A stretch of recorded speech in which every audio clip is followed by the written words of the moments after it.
Here's how to assemble a pocket planner like these ones. So this is a printout PDF from my website, haim.land. You'll find it there.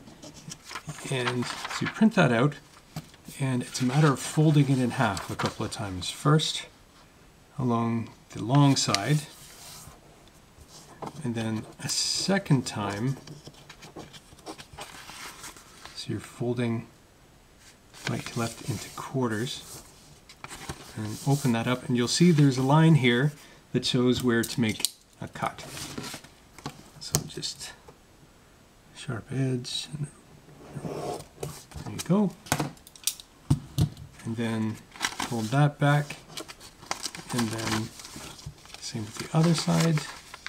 And this makes a little booklet, and fold the cuts away from each other, score these, and the pages are numbered to help you keep it together.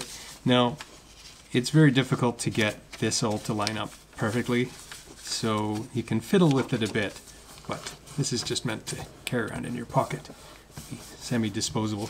So there's the cover, the back, which has return information, and then inside a page for each of the elements, numbered 2, 3, 4, 5, 6, 7, space for notes.